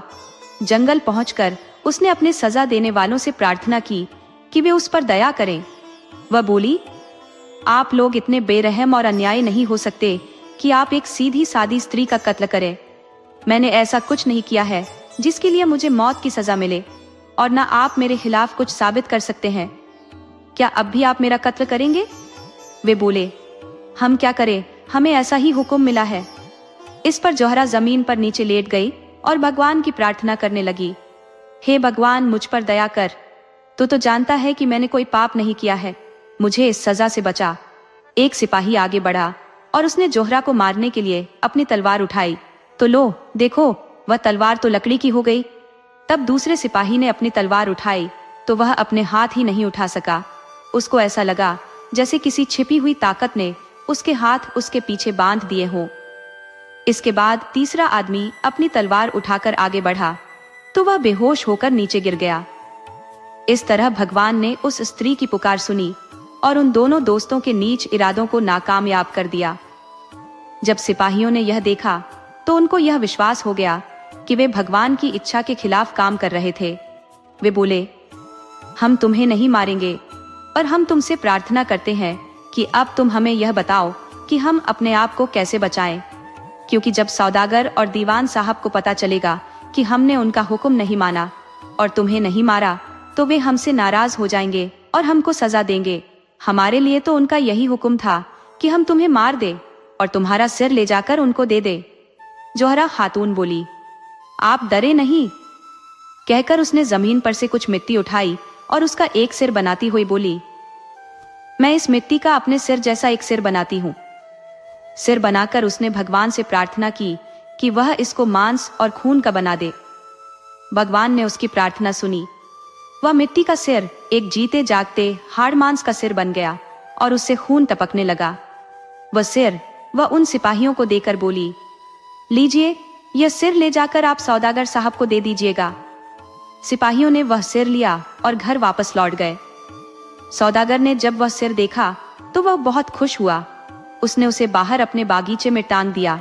जोहरा खातून कुछ दिन तक जंगल में ही रहती रही और वहां जो भी फल सब्जियां मिले वे खाती रही। कुछ दिन बाद उसने वहां से जाने का विचार किया तो उसने एक पेड़ से कहा कि वह हायबंद का पता करे और उसको बताए कि उसकी पत्नी कहाँ गई। फिर वह दूसरे देश चल दी। वहां जाकर वह एक बूढ़ी विधवा स्त्री से मिली और उसी के घर ठहर गई। दिन में वह लकड़ियां और कुछ और चीजें चुनने जाती जिनको वह शाम को बाजार में बेच आती। रात को वह उस बुढ़िया के घर में सो जाती। समय आने पर उसने एक सुंदर से बेटे को जन्म दिया। इत्तेफाक की बात कि उसी समय वहां की रानी को भी बच्चा होने वाला था। वह प्रार्थना कर रही थी कि उसके बेटा हो जाए, क्योंकि राजा ने उसको धमकी दी थी कि अगर उसके बेटा नहीं हुआ तो वह उसको मरवा देगा। इसलिए उस बेचारी को बहुत चिंता लगी थी। उसने शाही दाइयों को बुलवाकर पूछा भी कि उसके बेटा होगा कि नहीं, पर सबने मना कर दिया कि नहीं, उसके बेटा नहीं होगा। उन्होंने उसको सलाह दी कि वह कोई हाल का जन्मा बेटा ले ले और वह बेटी जो वे सोचती थी कि उसको होगी उसको किसी को दे दे। रानी ने उनकी सलाह मान ली और एक नए जन्मे लड़के को ढूंढने के लिए सब जगह अपने दूत भेज दिए। उन दूतों में से एक दूत उस बूढ़ी विधवा के घर भी आया। उसने जब वह नया जन्मा बेटा वहां देखा तो उससे रानी के लिए उसको उसे बेचने की प्रार्थना की। वह बुढ़िया बहुत लालची थी, सो वह राजी हो गई। उसने उस बच्चे को उस आदमी को दे दिया और वह दूत उस बच्चे को रानी के पास ले गया। जब रानी के बच्चा हुआ तब बच्चे के जन्म की खबर फैलाई गई। सारे देश में खूब खुशियां मनाई गई। उधर जैसे ही दूत जोहरा के बेटे को लेकर गया, बुढ़िया ने कुछ पत्थर इकट्ठा किए और उनमें से एक बड़ा पत्थर वहां रख दिया जहां जोहरा का बच्चा सोता था, और बाकी बचे पत्थर एक अलमारी में रख दिए। जब जोहरा वापस लौटी तो उसने उससे कहा कि कोई दैवीय स्त्री वहां आई थी जिसने उस बच्चे को पत्थर में बदल दिया, जैसे कि उसने उसके पहले कई बच्चों के साथ किया था। इसको साबित करने के लिए उसने उसको अलमारी में रखे हुए वे बचे हुए पत्थर दिखलाए जो उसने वहां पहले से ही रखे हुए थे। उसने उसको यह भी बताया कि वह राक्षसी साल में वहां एक बार आती थी। बेचारी जोहरा खातून अपने बच्चे के इस तरह खो जाने पर बहुत दुखी हुई, बहुत रोई। पहले तो उसका पति चला गया और अब उसका बच्चा भी चला गया। वह तो बस अब मरना चाहती थी। ये दुनिया उसके लिए बहुत ही खराब और मुश्किल वाली लगी। वह अब किसके लिए जिए? उसकी जिंदगी दूभर हो गई थी। वह बस दिन में लकड़ी और फल जैसी चीजें इकट्ठी करके लाती और हर रात को उस नीच बुढ़िया के अजीब से घर में लौट आती जिसने उसको बिल्कुल भी आराम नहीं मिलता था। इस बीच उसका बेटा यानी राजकुमार बड़ा होता रहा। वह एक बहुत ही चतुर और गुणी नौजवान बन गया। अपना काम करते समय अक्सर वह इस बुढ़िया विधवा के घर के पास से गुजरता। एक दिन शाम को जब वह उस बुढ़िया के घर के पास से गुजर रहा था तो उसने जोहरा को देखा जो अपना दिन का काम खत्म करके घर लौट रही थी। वह उसकी सुंदरता देखकर चकित रह गया। उसने यह भी देख लिया कि वह कहाँ रहती थी।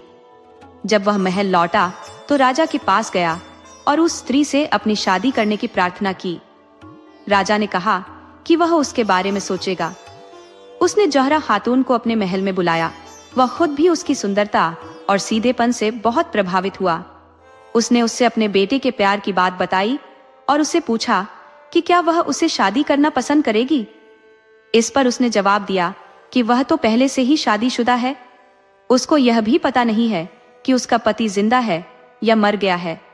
वह फिर बोली कि अगर उसको अगले 6 महीने तक अपने पति की कोई खोज खबर न मिली तो वह राजकुमार से शादी कर लेगी। राजा ने उसकी बात मान ली और इस तरह से यह मामला कुछ दिनों के लिए टल गया। उस सारे साल और कई और साल तक हायबंद व्यापार के उद्देश्य से दुनिया में देश देश घूमता रहा। आखिर इसी समय के आसपास वह एक बहुत ही अमीर आदमी बनकर अपने घर लौटा।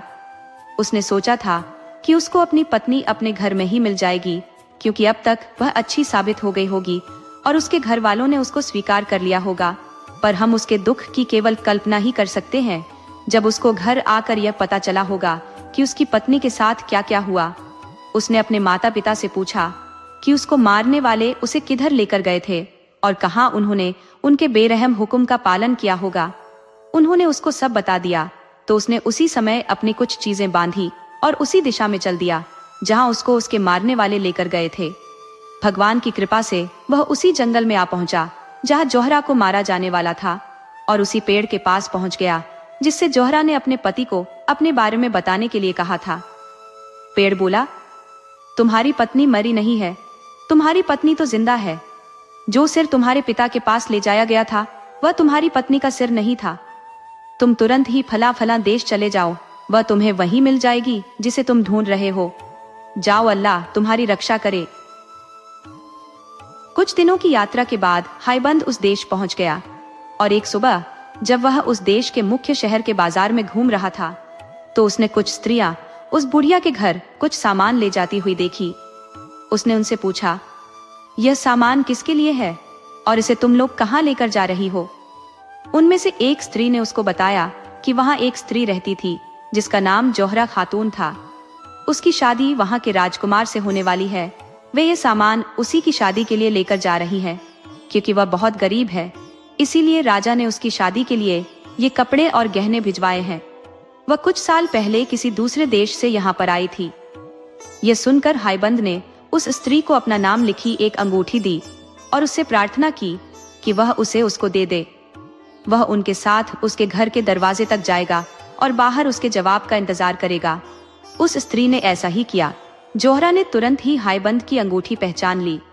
वह दौड़ी दौड़ी बाहर आई और बहुत दिनों से खोए हुए अपने पति से मिली। यह खबर तुरंत ही महल भेज दी गई कि उसको उसका पति मिल गया है। राजा यह सुनकर बहुत नाउम्मीद हुआ, पर राजकुमार तो बिल्कुल पागल सा ही हो गया। वह अपने पागलपन में दौड़ा दौड़ा जोहरा के घर गया और अपनी पूरी कोशिश की कि वह उसके साथ उसके महल चले। पर जैसे ही जोहरा ने उसे देखा तो वह उसको तुरंत ही पहचान गई कि वह उसका बेटा है। सब कुछ साबित हो गया। रानी ने स्वीकार कर लिया कि वह उसका बेटा नहीं था। बूढ़ी विधवा ने भी स्वीकार कर लिया कि वह बच्चा उसने राजा के आदमियों को बेचा था। उस दूत ने भी स्वीकार कर लिया कि वह राजकुमार को उस बुढ़िया के घर से खरीद कर ले गया था। पर इन सब के अलावा जो सबसे बड़ी बात थी वह यह थी कि राजकुमार की शक्ल अपने माता पिता से बहुत मिलती थी। राजा ने जब यह सब सुना तो वह तो बहुत गुस्सा हुआ। उसने तुरंत ही अपनी रानी को देश निकाला दे दिया और उस बूढ़ी विधवा को मरवा दिया। हाइबंद और उसकी पत्नी अपने बेटे के साथ अपने देश वापस लौट आए, जहां वे बहुत दिनों तक खुशी खुशी रहे। दोस्तों, आपको कहानी कैसी लगी अपने सुझाव कमेंट करना न भूले। तो चलिए आज की अगली कहानी शुरू करते हैं। बहुत समय पहले की बात है। एक राजा था जिसे अपनी सेना पर बेहद गर्व था। वह अपने सैनिकों की बहादुरी और सेवा के लिए भारी मात्रा में धन व्यय करता था। एक दिन उसके मन में यह जानने की प्रबल इच्छा जागी कि क्या उसके योद्धा वास्तव में उतने वीर और निडर हैं जितना वह समझता है। राजा ने अपने सहायकों को आदेश दिया कि नगर के बाहरी क्षेत्र में एक युद्धाभ्यास का आयोजन किया जाए। उसकी आज्ञा का तुरंत पालन हुआ और मैदान सजाया गया। निश्चित दिन पर राजा अपने वजीर और दरबारियों के साथ मैदान में पहुंचा। वह युद्धाभ्यास का निरीक्षण कर रहा था कि तभी एक विचित्र और भयावह जंगली प्राणी प्रकट हुआ। उस प्राणी की 7 टांगें थी और वह राजा के समीप आकर गुर्राने लगा। राजा उसकी अजीबोगरीब काया और गुर्राहट से हैरान रह गया। उसने उसे मारने का प्रयास किया, लेकिन वह प्राणी तेजी से वहां से भाग निकला। राजा ने बिना समय गंवाए अपने घोड़े पर सवार होकर बड़ा सा खंजर लिया और उसके पीछे दौड़ पड़ा। लगभग 2 मील पीछा करने के बाद वह जानवर एक स्थान पर रुक गया। अचानक उसने अपने शरीर को जोर से झटका दिया और देखते ही देखते वह एक डरावने जिन्न में बदल गया। जिन्न ने पलटकर राजा की ओर छलांग लगाई और उसे निगल गया। राजा की अनुपस्थिति में वजीर ने 8 दिन तक अपने राजा की तलाश जारी रखी। जब राजा का कोई पता नहीं चला तो दरबार ने राजा के पुत्र को राजगद्दी पर बैठा दिया। समय बीतता गया, लेकिन एक दिन नए राजा के मन में तीव्र जिज्ञासा उत्पन्न हुई कि उसके पिता का क्या हश्र हुआ था। उसने वजीर से इस रहस्य के बारे में पूछा। वजीर ने संपूर्ण कथा सुनाई। सारा हाल सुनने के बाद युवा राजा ने अपने पिता की मृत्यु के पीछे के रहस्य को सुलझाने का दृढ़ निश्चय किया। उसने उसी स्थान पर एक और युद्धाभ्यास का आयोजन कराया जहां उसके पिता ने आखिरी बार किया था। जैसे ही आयोजन शुरू हुआ, वहीं 7 टांगों वाला विचित्र जानवर प्रकट हुआ और डरावनी गुर्राहट के साथ सबको भयभीत करता हुआ वहां से चला गया। राजा के वजीर ने यह दृश्य देखा तो वह जोर से हंस पड़ा। राजा ने पूछा, तुम क्यों हंसे? वजीर ने उत्तर दिया, महाराज, मैं इसलिए हंसा क्योंकि यह वही प्राणी है जिसने आपके पिता को हमसे छीन लिया था। राजा ने यह सुनकर दृढ़ता से कहा, यदि यह वही है तो इसे मारकर ही मैं चैन की सांस लूंगा। ये मेरे पिता का घातक शत्रु है और इसे मारे बिना मैं शांत नहीं हो सकता। यह कहते हुए राजा घोड़े पर सवार हुआ और उस प्राणी का पीछा करने लगा। वह प्राणी उसे भी उसी तरह बहकाकर एक दूरस्थ स्थान पर ले गया जैसा उसने उसके पिता के साथ किया था। वहां पहुंचते ही जानवर ने अपने शरीर को झकझोरा, अपने असली स्वरूप में आया और राजा पर झपट पड़ा। राजा ने भय से कांपते हुए अपने मन की गहराइयों से भगवान को पुकारा और उनसे सहायता की याचना की। उसकी प्रार्थना सुनकर भगवान ने अपना एक दिव्य संदेशवाहक उसके पास भेजा, जो उसे इस भयंकर जिन्न से बचने का उपाय बताए। दूत ने राजा से कहा, यह जिन्न अपनी शक्ति और क्रूरता में अतुलनीय है। इसके खून की एक बूंद भी यदि धरती पर गिर गई और यह जिंदा रहा तो उसी क्षण एक और ऐसा ही जिन्न पैदा हो जाएगा। वह तुम्हारे ऊपर झपटेगा और तुम्हारे शरीर को चीर फाड़ कर रख देगा। लेकिन भय मत करो, मैं तुम्हें यह 2 फलों वाला तीर दे रहा हूं। इससे इस जिन्न की आंखों को निशाना बनाकर उसकी दृष्टि नष्ट कर दो। यह उसे धराशायी कर देगा और अंततः वह मर जाएगा। दूत ने उसे वह दिव्य तीर सौंपा और अदृश्य हो गया। राजा ने साहस जुटाया और जिन्न से भयंकर युद्ध में उलझ गया। लगभग 40 मिनट तक चले इस संघर्ष के बाद उसने अवसर का लाभ उठाते हुए उस तीर को जिन्न की दोनों आंखों में दाग दिया। तीर के प्रहार से जिन्न जमीन पर गिर पड़ा और वहीं दम तोड़ दिया। ये सुनिश्चित करने के बाद कि जिन्न वास्तव में मर चुका है, राजा ने अपनी तलवार निकाली और उसका सिर धड़ से अलग कर दिया। उसने वह सिर एक तीर की नोक पर लटकाया और अपने महल की ओर चल पड़ा। महल पहुंचकर राजा ने उस सिर को अपने विशाल महल के 12,000 कमरों में से एक में सुरक्षित रख दिया। उस कमरे का दरवाजा बंद कर उसने उसकी चाबी अपनी माँ को सौंप दी और सख्त निर्देश दिया कि वह किसी भी स्थिति में उस कमरे का दरवाजा न खोले। हालांकि राजा ने अपनी माँ को यह नहीं बताया कि उस कमरे में क्या रखा गया है। ये रहस्य उसकी माँ के मन में कौतूहल जगा गया। उसने सोचा कि कमरे में कोई अद्वितीय खजाना छिपा हो सकता है। जिज्ञासा से व्याकुल होकर एक दिन वह उस कमरे की ओर बढ़ी और ताला खोल दिया। कमरे के भीतर झांकने पर उसे कुछ खास दिखाई नहीं दिया, क्योंकि राजा ने जिन्न का सिर एक कोने में फेंक दिया था। लेकिन तभी उसे एक डरावनी हंसी सुनाई दी और उसके साथ शब्द गूंजे, तेरा बेटा एक जिन्न है, उसे सावधान रहना। वह भी किसी दिन तुझे मार डालेगा जैसे उसने मुझे मारा। अगर तू अपनी जान बचाना चाहती है तो उसे महल से बाहर निकाल दे। सन्न रह गई। माँ ने कांपते हुए पूछा, ये आवाज कहाँ से आ रही है और तुम कौन हो जो ऐसी बातें कह रहे हो? वही आवाज फिर गूंजी, झूठ मोट बीमारी का बहाना बना और उससे कह कि तेरी सेहत के लिए मादा चीते का दूध चाहिए। उसे मांग कि वह स्वयं उस दूध को लाने जाए। ये तेरा जीवन बचाने का एकमात्र तरीका है। अगली सुबह भारी और दुखी दिल से राजा एक जंगल की तरफ जाता देखा गया, जहां चीते और दूसरे जंगली जानवर घूमते हुए देखे जाते थे। जल्दी ही उसको एक मादा चीता दिखाई दे गई, जो अपने 2 बच्चों के साथ धूप में बैठी हुई थी।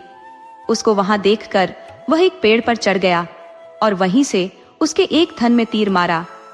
इत्तेफाक से उसके उस थन में कई दिनों से बहुत दर्द हो रहा था, क्योंकि उसके पास ही उसके एक फोड़ा हो रहा था। राजा का तीर उस फोड़े में जा लगा, जिससे वह फोड़ा फूट गया और मादा चीते को बहुत आराम मिला।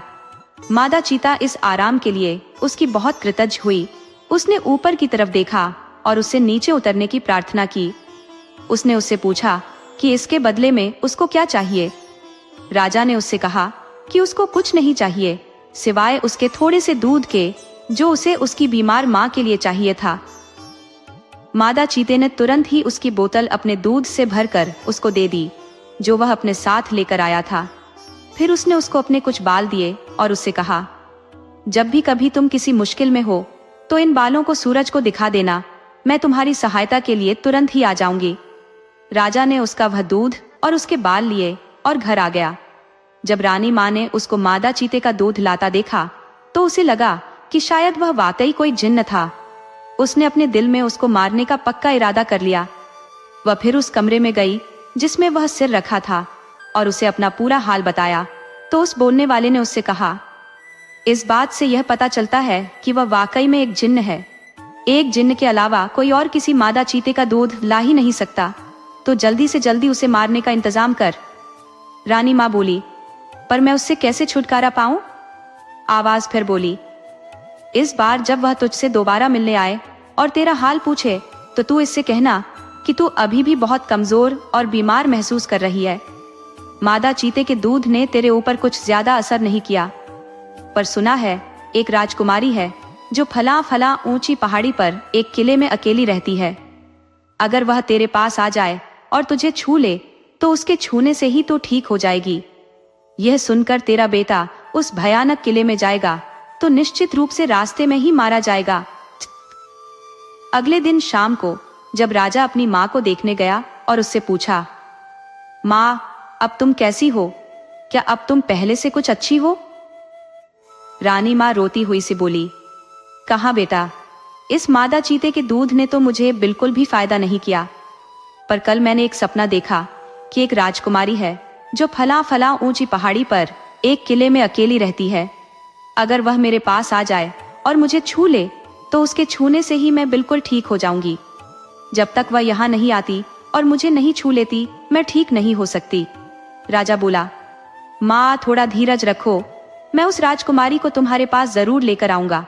अगर नहीं ला सका तो राज्य छोड़ दूंगा। सो अगली सुबह राजा ने अपना सबसे तेज भागने वाला घोड़ा उठाया और उस पर बैठकर अपनी उस खतरनाक यात्रा पर चल दिया। वह मादा चीते के दिए हुए जादू को, बालों को साथ ले जाना नहीं भूला था। जैसे ही सूरज निकला उसने वे बाल सूरज को दिखाए। तुरंत ही मादा चीता और उसके दोनों बच्चे वहां आ गए। मादा चीते ने पूछा, क्या बात है? राजा बोला, फला फला जगह एक राजकुमारी अकेली रहती है और तुम्हें उसको लाना है। ये तुम नहीं कर सकते।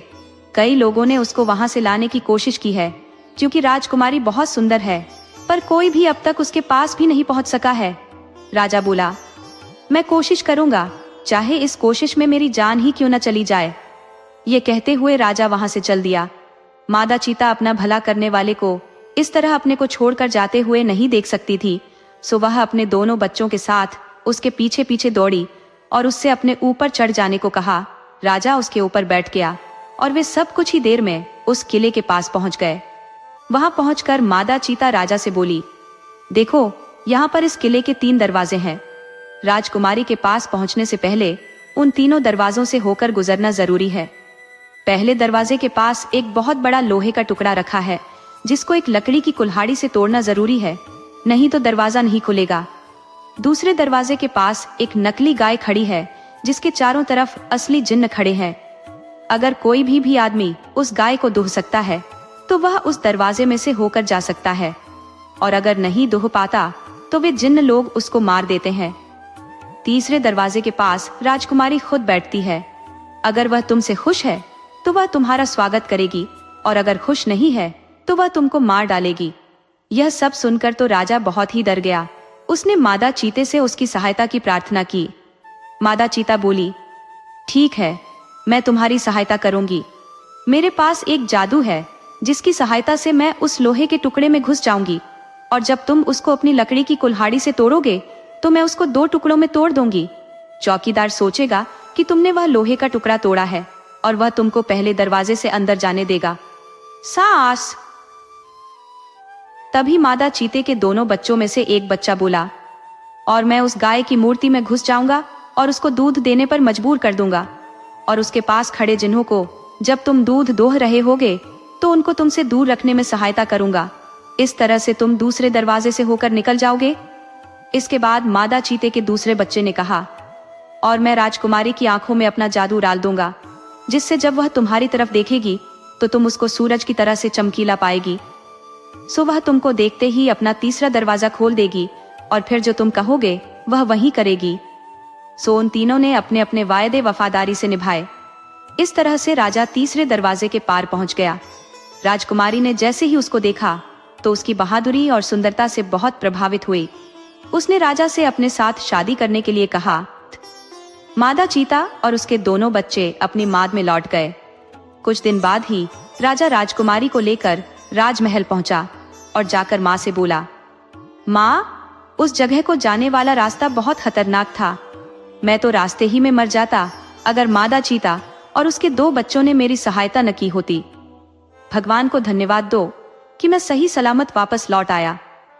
कुछ देर और बात करने के बाद उसने माँ को जिन्न के सिर के बारे में बताया कि वह उसके सामने सबसे पहले कैसे एक साथ टांगों वाले जानवर के रूप में प्रकट हुआ था, फिर कैसे वह उसको एक जगह भगा कर ले गया था, जहां जाकर वह अपने असली रूप में बदल गया, एक बहुत बड़े भयानक जिन्न के रूप में। वह उस पर कूदने को ही था, उसको मार कर खाने वाला ही था, जैसे कि उसने उसके पिता के साथ किया था, कि तभी भगवान के भेजे हुए दूत ने उसको बचा लिया। उसकी माँ तो यह सुनकर ताज्जुब में पड़ गई। वह बोली, बेटे, तब तो मुझे धोखा दिया गया था। उस दिन की शाम को जब तुमने मुझसे महल की चाबियां मांगी थी, तब मैं उसके कई कमरों को देखने गई। तब मैं एक ऐसे कमरे के दरवाजे पर आई जिसमें से मुझे हंसी की आवाज सुनाई दी। मैंने सोचा कि देखूं तो इसमें कौन हंस रहा है, सो मैंने उसका ताला खोला और अंदर गई तो मुझे एक आवाज आई, ध्यान देकर सुन, तेरा बेटा एक जिन्न है जो तुझको खा जाना चाहता है। मैं तेरे पति का सिर हूं। उसने मुझे मारा तो तू उसे मार दे, नहीं तो वह तुझे भी मार देगा। मेरे बेटे, मैंने उसकी बातों पर विश्वास कर लिया और उसी की सलाह पर मैंने इस आशा में तुझे मादा चीते का दूध लाने भेजा कि वह तुझे मार देगी। पर जब तू मादा चीते से बचकर आ गया तो फिर मैंने उसी सिर की सलाह पर राजकुमारी को लाने भेजा। मैं जानती थी कि वहां का रास्ता खतरों से भरा है, फिर भी पर भगवान तेरे साथ था। उसी ने तुझे अपना देवदूत तेरे पास भेजकर तुझे रास्ता दिखाया और उसी ने मादा चीते के रूप में तेरी सहायता की। उस भगवान को लाख लाख धन्यवाद, कहकर उसने अपने बेटे को गले लगा लिया और बहुत जोर से रो पड़ी। इन घटनाओं के कुछ दिन बाद ही राजा और राजकुमारी की शादी हो गई और सब लोग शांति से बहुत दिनों तक खुशहाली में रहे।